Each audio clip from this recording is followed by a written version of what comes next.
Welcome to the Grow Fast podcast, where we talk with leading sales, marketing, and personal growth experts about how companies can accelerate sales, optimize marketing, and grow their businesses fast.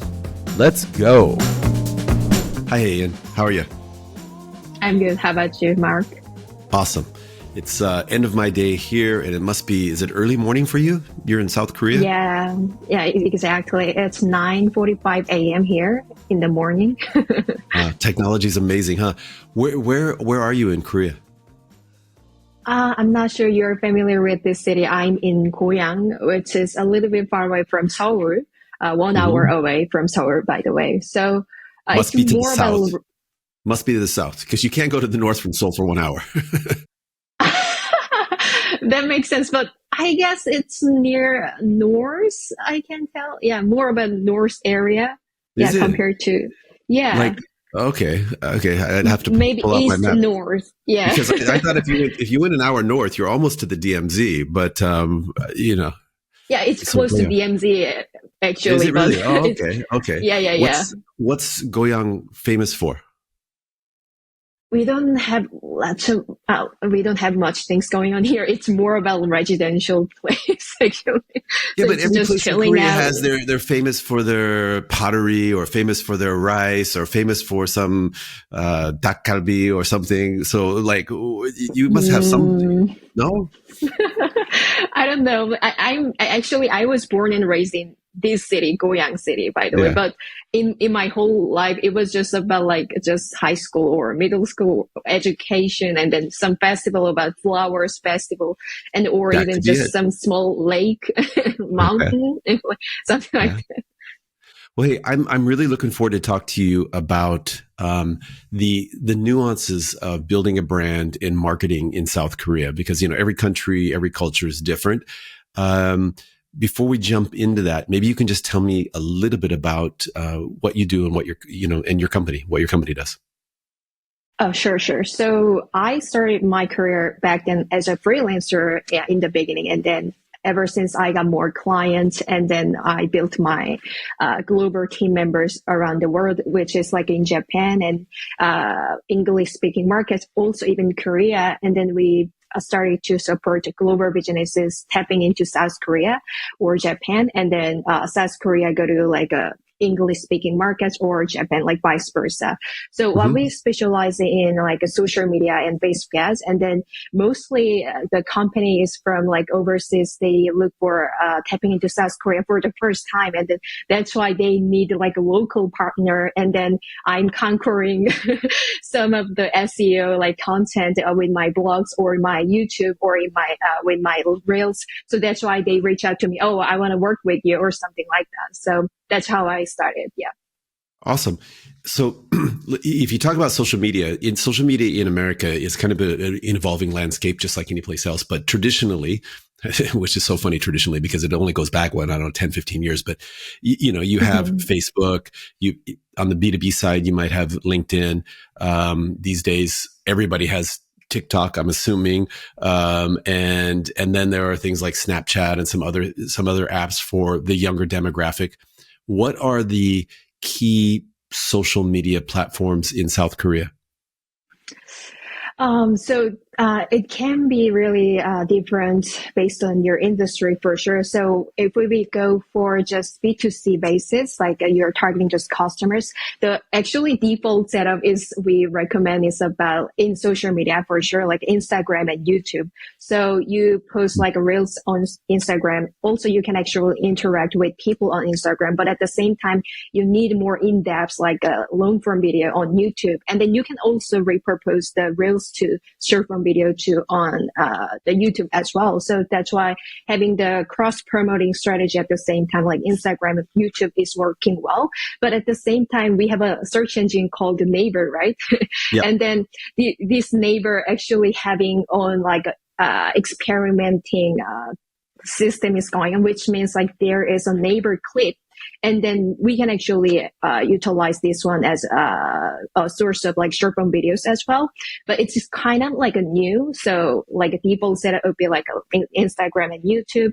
But if you are from like a B2B business, actually we are not, everyone is not in LinkedIn. Korean people will not be in LinkedIn, actually, like not Why? 100%. So Why? um, I don't know, like, because we are, I want to actually compare this on like Korea versus Japan. And then Japanese people are more like conscious about their privacy, and then they want to not really be visible at the same time. Like that's kind of like one personality. And in South Korea, it's kind of like a mix of China and Japan because maybe because of the location itself.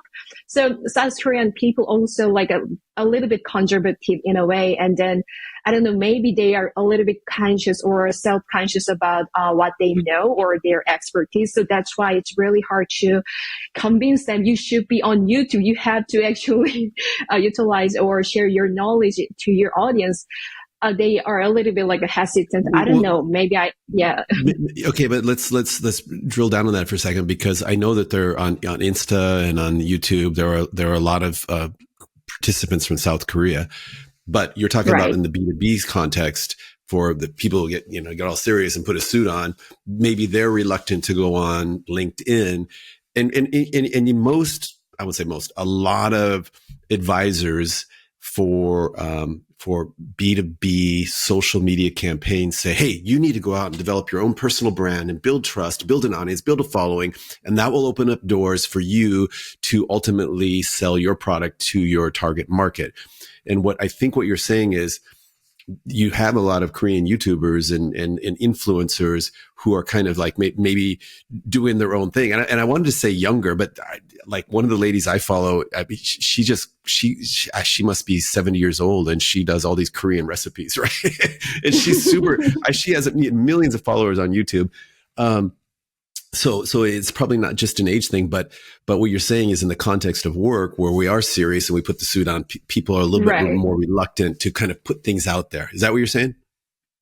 Yeah, kind of like that.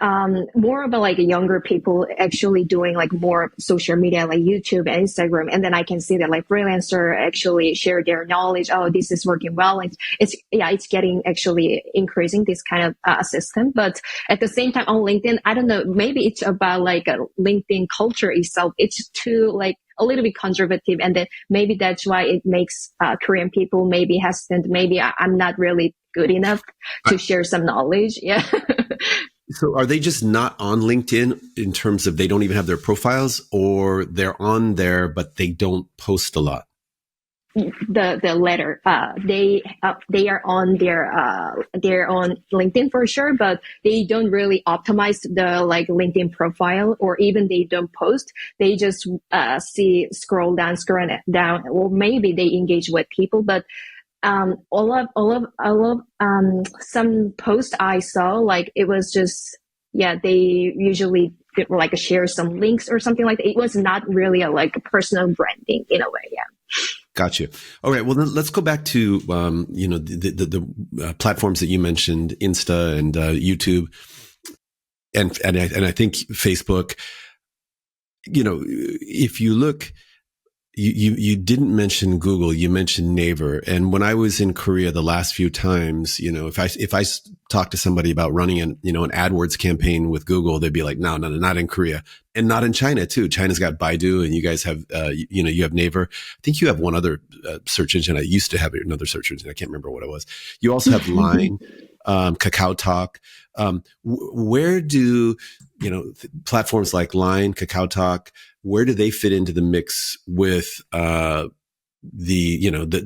non-Korean platforms like Insta, YouTube, and is TikTok popular in South Korea?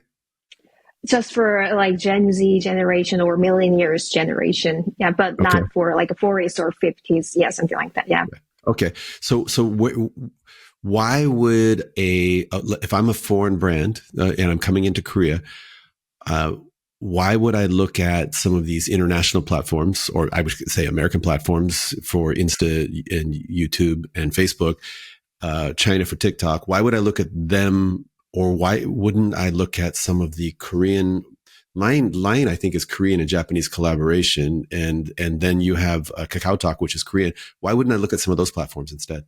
Or should I look at everything? Actually, one thing for sure, if you are launching your product or service for the first time into like South Korea, so KakaoTalk is basically similar to WhatsApp. Like we have a conversation going on here, although Yeah. we have a like system about shopping and then search engine into Kakao, but basically the format is based on like a just conversation going on. So it's more about WhatsApp style. And then Naver is similar to Google, although like we also use Google and Naver. It's more of a 90%. And then we also have other search engines like Daum, which is linked to Kakao. And then we have Zoom, and then we have Bing. So like the 5 different search engines going on, but majority of people are using just, the Naver and Google for sure.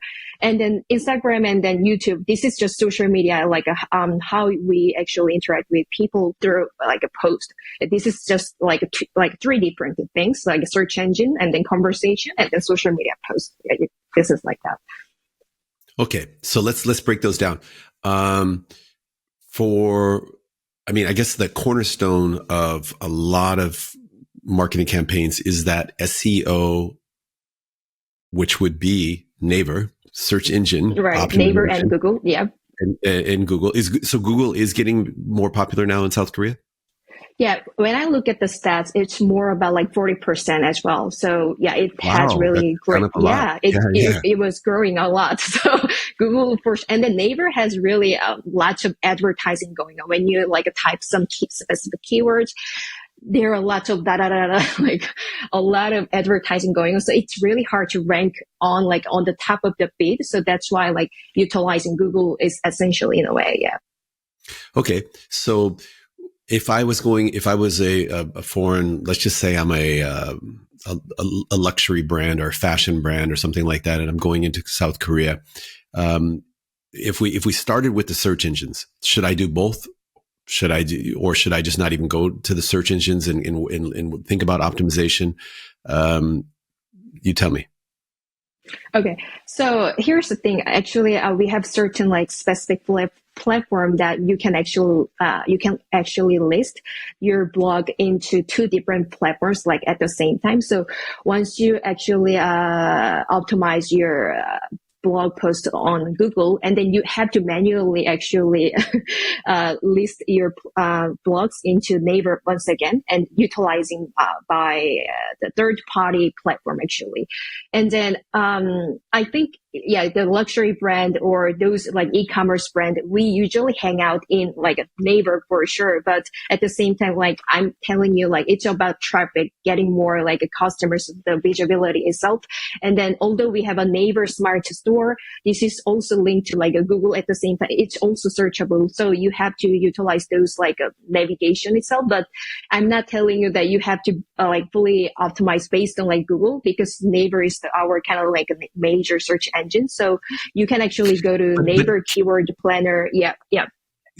But aside from advertising, does SEO work with Naver? With Google, SEO is important because you get the paid results and then you get the organic results. Okay. Right. And if you don't want to pay to play, you want to go for those organic results. Right. And people sometimes, I think, tend to trust the organic results a little bit more. In the US, I would say, if I'm looking to get my company, and it could be a B2C, I should have said a B2B company, because a fashion brand or something like that, I could definitely see that would be more on social media. But with a B2B product or service, people are going to go in and type in, RFP software solution, and they're going to want to see what comes up, right? In Naver, is it possible to improve my rank by doing some type of SEO? Okay, so what do I do? Oh, okay. So there are some organic results. Yeah, exactly. So yeah, when we have a certain like a specific platforms like we call Black QE or even Naver Keyword Planner, there are lots of like SEO tools for our like Korean market for sure. And then when you go to like the search volume itself or competition itself, and then there is a like high competition, and then if you are tapping into South Korea for the first time, you cannot actually conquer those like keywords with high competition for sure. But those like low to medium competition is something that you have to actually go for. And then this is like you don't have to actually run advertising. And then I've seen my clients actually rank for the first the section, even though they don't utilize the advertising at all. So it's more about like how to optimize your blog or even your website as well. Yeah. Awesome. Okay, let's get into some specifics now. Can you? I looked on your profile, and one of the things that you put was a 90-day social media launch specialist. Okay, so give me an example of what would you do in a 90-day social media launch? Like what would we look at? Oh, or walk me through a case study. Yeah, sure.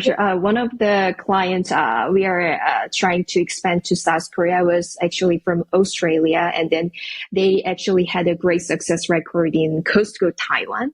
And then the Costco Taiwan offered them, you have to go to South Korea, your lunch product. And then he reached out to us how we can actually optimize or like do the marketing at the same time. And then what we did, we actually have to look at those like influencers and even like how to do social media marketing at the same time. But for a search engine, this is like a B2C basis. So that's why like for budget friendly purposes, we have to map out all of the strategies for like 3 months. But for this client, they only were able to have just 2 months testing first to see the market fit and then launch success. So we did mapping out, like finding the right group, which is we have like a Naver cafe. I'm not sure you're familiar with this, but this is similar to. Oh yeah, this is similar to Facebook, right? So we had to find out the right platform, which like just Costco members hang out, and then just do like influencer marketing at the same time, and then also from like Instagram to find out the right influencer to spread our word, and then having the social media marketing. So it's more about like incorporating social media marketing influencer or sometimes through Facebook ads at the same time. The reason why for I'm telling like a 90-day because people are really obsessed with really fast growth or something like that, but it cannot be done like within a month actually. So it should be at least 3 months. So that's why like I wanted to set the expectation first. Like you cannot actually get the result like in 1 month, and then you are tapping into new market. How you're gonna actually have 1 month like a result? I just don't understand. So that's why I was suggesting like 90 day. Yeah. Completely unrealistic because you also have some existing market competitors there, right? And they're already occupying those spaces. So yeah, no, it takes time. It takes time. Awesome. Mm-hmm. Can you give me some examples of successful campaigns that you've seen or participated in on, let's just talk about Facebook, could be Facebook ads, it could be YouTube in Korea and or Instagram? For sure. So this is actually a startup we managed. And then this is not international brand, but we had to actually launch their campaign through Facebook ads. And then what they struggled is about like how they can actually increase their conversion rate. And then this is like application platform. And then they just put their content to just specific location first, such as like Gangnam in Seoul or some other areas in Seoul. Yeah, at the same time, it was too specific. And so one thing we did about actually, this is my proprietary framework about like Facebook ads. And then we utilize BONE, bone strategy, which means B is like a unique benefit, and then O means one target, and then N is a use of numbers, and then E is power of emotion. So I usually believe, or even I've seen like lots of like things through Facebook ads.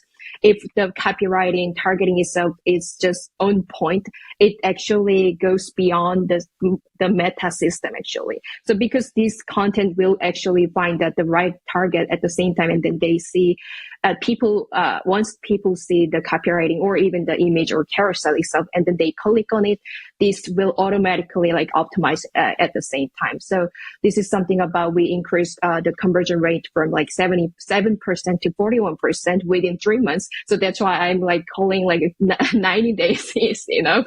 Yeah, at the same time. And this is for the platform and startup SaaS basis. And then another case from like English education platform. This is from international brand. They wanted to they actually struggled like engagement on Instagram at the same time. And then all I saw was pretty much, I can tell this is not from Korean brand. This is from like international brand, because this is about like the copywriting itself was just based on like a translation. There was no trend keyword, or there was no like optimized keywords, like for just targeting those people. So what I did about like, like just having the content pillars from 9 to 12 content pillars, and then having the core market strategy at the same time, and then like competitor research, all of that. And then we came out like really great, like content ideas per month. And then we increased like almost 289% engagement. Yeah. Within a month. Yeah, it was within a month, but this is really rare. So that's why like, okay, 90 days. Yeah, I'm telling you. That's awesome. Let me ask you, one of the things in the English speaking markets, is that there's a tremendous amount of content now that's being generated or facilitated. The creation is being facilitated by AI. And it's oftentimes not really to get customer engagement. It's just to help with the SEO, just to, Google sees that you're posting every day and the article's relevant and you've loaded it with right keywords. And it's just almost like this game that you play. You're publishing not for the end user, you're publishing for Google. Okay. And their algorithm. How much of that do you see in Korea in terms of AI kind of being used to accelerate your efforts? So maybe you mean by that like the content or blog just created by AI, right? Like yes. In Google or Naver. Even now, I'm sure you've seen it where there are actually even podcasts that are just AI generated podcasts. You say the topic that you would like the host to talk about. You can create a profile for the host and the guest, and then they'll sit there and talk for an hour about that topic back and forth. I mean, it's kind of pretty crazy. I know. So yeah, recently actually I attended some like various types of seminars in South Korea, and then see how like the AI things working like well or something like that. And then actually it's pretty rare. And then we are a little bit conscious about the using AI at the same time. But although we are really utilize the ChatGPT or any other like relevant AI writing system for sure, but for utilizing, I'm not sure you're familiar with the make.com, and then incorporating the make.com and then ChatGPT, and then making the automated blog at the same time. This is actually doing one of the consultants I met from South Korea. He actually made all of the automation system, and then he was doing that like just by clicking one button, and then within 15 minutes he generated like multiple like blogs in Korean, even in English. So like it's getting popular idea, but at the same time when I look at the content, it's still from human. Like most of the time it's still from human, but at the same time, like writing things like just, even in Korean, sentences like your caption or even copywriting, we usually get the help from like GPT or any other relevant AI writing system for sure. We have a own AI writing editing platform, which we call Written. Written, WRTN. This is a platform from South Korea. And this is really popular in South Korea because compared to ChatGPT, it has more great ability to understand our trend or even keywords. Yeah. Awesome. Let me ask you this. You're working with, it depends on the size of the company, I guess, but you mentioned Costco, or actually you mentioned a vendor who was selling into Costco, and they said that you got to go to South Korea. I think that's what you said. But if you're a global brand, you have pretty well-defined and rigid brand guidelines. Okay. Right. But at the same time, when you go into Korea or Japan or China, or any market, they'll say, no, in our market, you got to do it this way.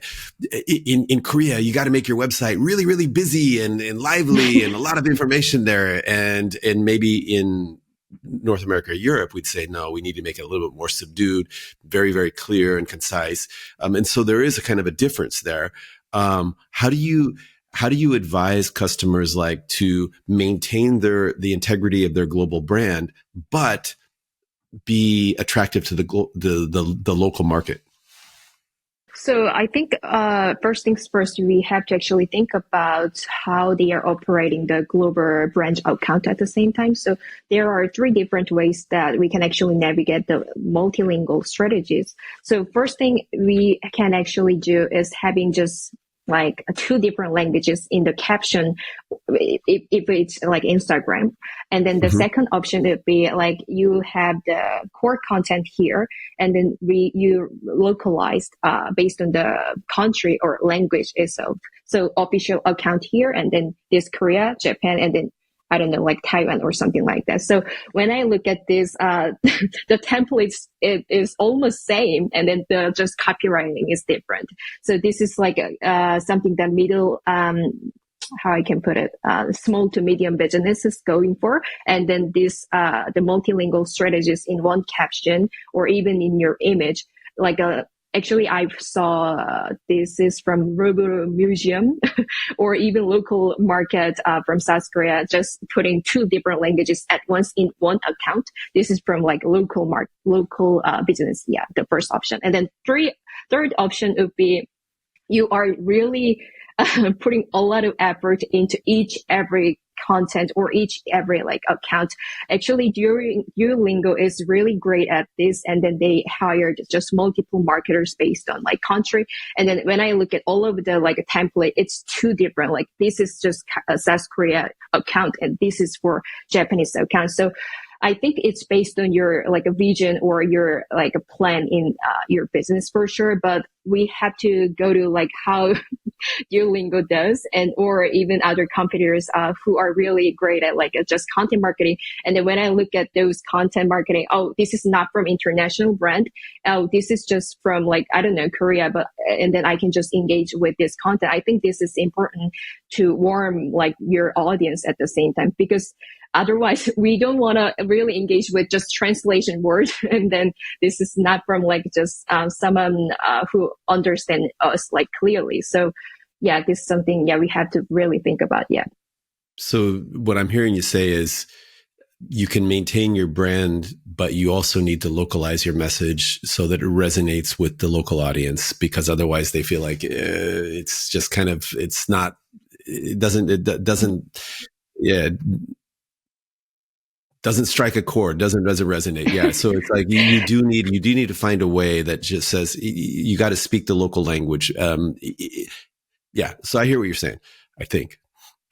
Yeah. I mean, like international brands has really great, like a potential at the same time, because in Korea, we are kind of like a group of people. I don't know. We are just one. It seems like it's just one person in a way.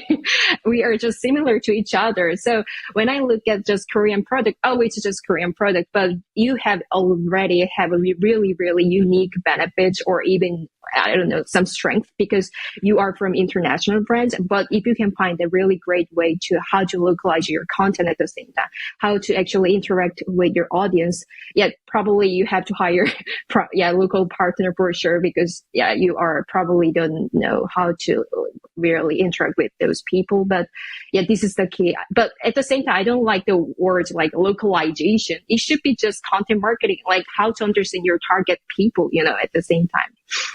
I agree with you on that. Let me ask you, I agree with you, but at the same time, I think that sometimes when people use that word localization, what they really mean is content marketing or whatever that's appropriate or suitable for that local target market. Right. But let me ask you, we're doing a podcast here. How are podcasts becoming popular in South Korea? It's a little bit niche market.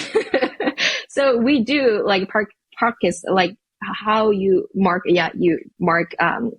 how you do like YouTube here and then podcast here. So you are kind of cross promoting at the same time. So you can actually utilize that strategy at the same time. And then I don't want to say it's major thing, but at the same time, like we have the audience for sure. So, and then I've observed something like, this is from like English, education platform. And then they actually hit, fourth rank in South Korea. Actually, it's really popular, like a, podcast platform. And then, our South Korean actually subscribed to the podcast, and then Korean users was, fourth rank. So that means we have a audience for sure, but it's all about how you can actually position yourself and then how to optimize your title for sure, or even description or cross promoting strategy at the same time.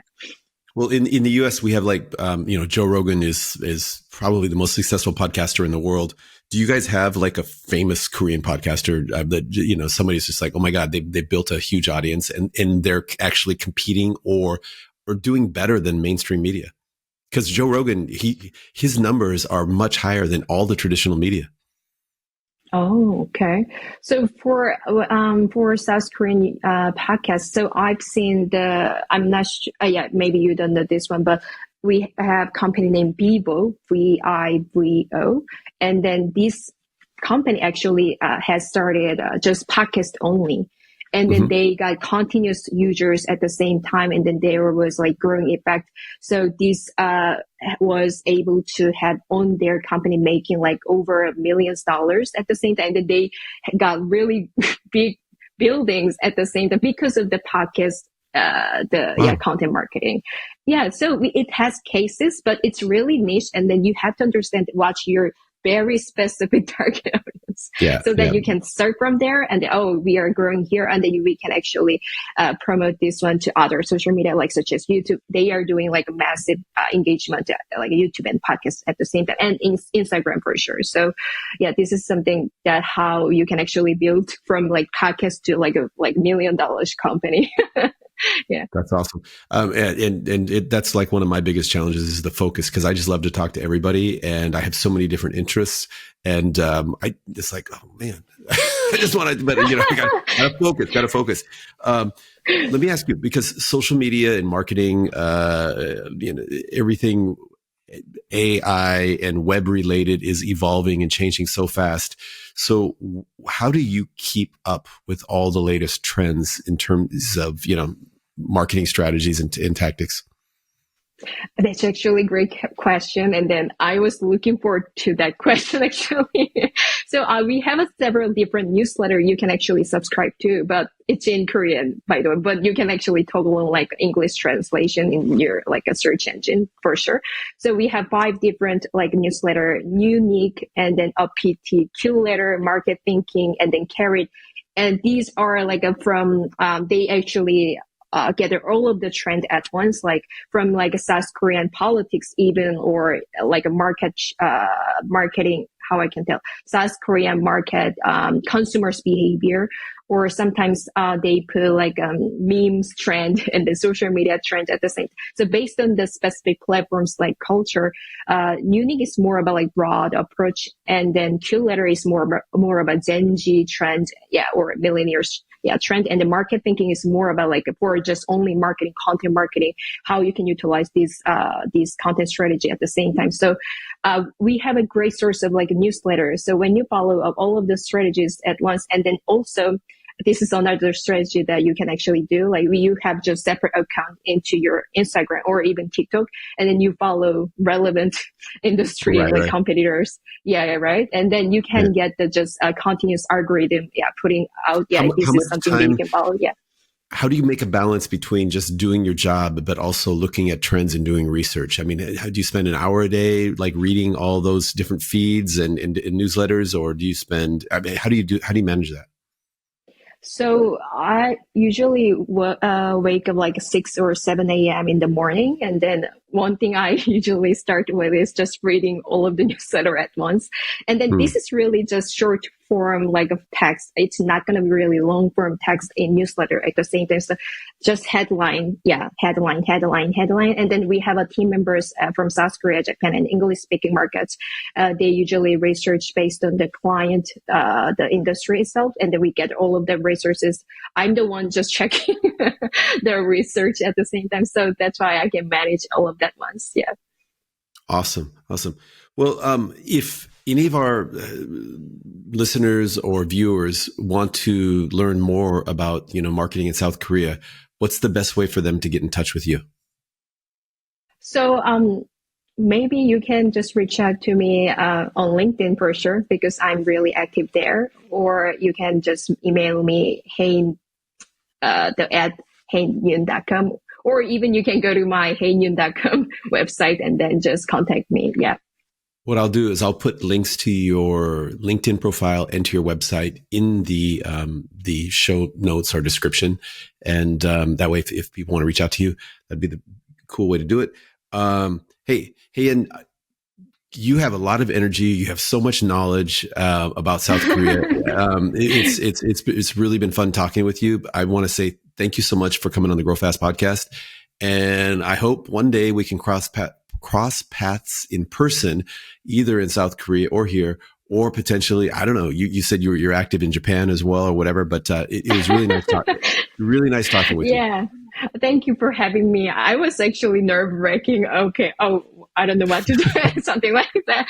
But I feel like it was so great talking with you. And then I feel like you're really great at hosting at the same time, like this kind of interview you're session. So kind. No, you have so much energy. It was very, very, very fun, enjoyable conversation. So thank you so much. Thank you so much.